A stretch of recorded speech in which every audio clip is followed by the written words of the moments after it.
Magandang araw Pilipinas, heto na ang pinakasariwang ulat sa lagay ng panahon ngayong Wednesday, September 24, 2025. Habang lumalayo si Super Typhoon Nando na nananatiling malakas at patuloy na humahatak ng southwest monsoon, nakatuon naman ang pansin ngayon sa Tropical Storm Opong na mabilis na lumalakas habang tinatahak ang karagatan ng northeastern Mindanao. Alamin natin kung ano ang pinakabagong galaw nito at ang mga lugar na maaapektuhan sa mga susunod na araw. At bago ang lahat, huwag kalimutang mag-subscribe dito sa channel para sa pinakabagong ulat panahon. Ngayong umaga, ang sentro ng Tropical Storm Opong ay nakita sa layong 855 kilometers east ng northeastern Mindanao.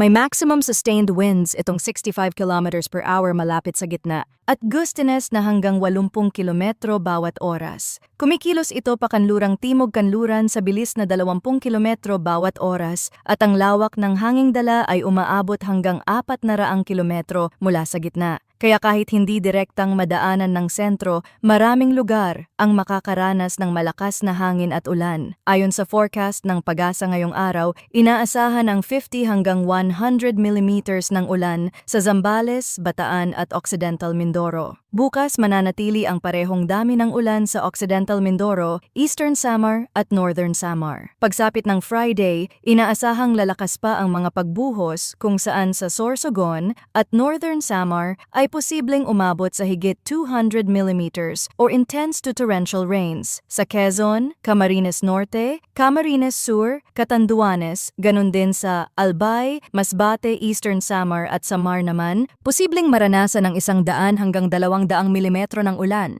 Sa Palawan, Antique Iloilo, Guimaras, Negros Occidental, Negros Oriental, Siquijor, ganun din sa Metro Manila, Cavite, Laguna, Batangas, Rizal, Occidental Mindoro, Oriental Mindoro, Marinduque, Romblon, Aklan, Capiz at Biliran, inaasahan din ang 50 hanggang 100 millimeters ng ulan.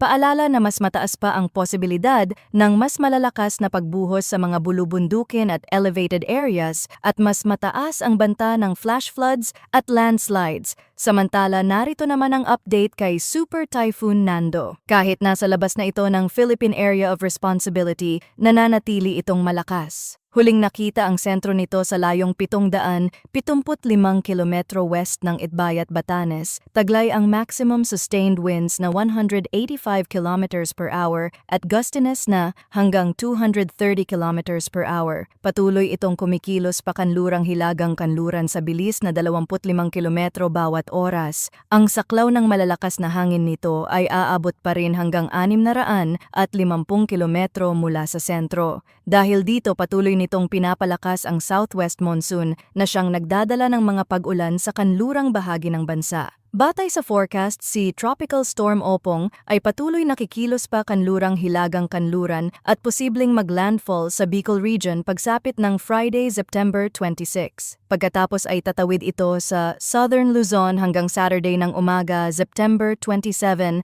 at inaasahang lalabas ng Philippine Area of Responsibility sa Sabado ng gabi o Linggo ng umaga, September 28. Habang nasa Philippine Sea, inaasahang lalakas pa ito at aabot sa severe tropical storm category pagsapit ng gabi ng Setyembre 25. Posible rin na mas tumaas pa ang intensity nito kahit matapos tumawid ng kalupaan. Gayunpaman, may posibilidad pang magbago ang track nito sa loob ng forecast cone kaya't napakahalaga na manatiling nakaantabay sa lahat ng susunod na ulat. Mga kababayan, tandaan na kahit nasa labas na ng bansa si Nando, dala pa rin nito ang malalakas na ulan na dulot ng habagat. Ngunit higit na dapat bantayan si Opong sapagkat ito ang magdudulot ng direktang epekto sa bansa sa mga darating na araw. Ang malalakas na ulan at hangin na dala nito ay maaaring magresulta sa pagbaha, landslides at storm surges, lalo na sa mga coastal areas. Kaya't makinig sa mga abiso ng PAGASA at lokal na pamahalaan at laging maghanda.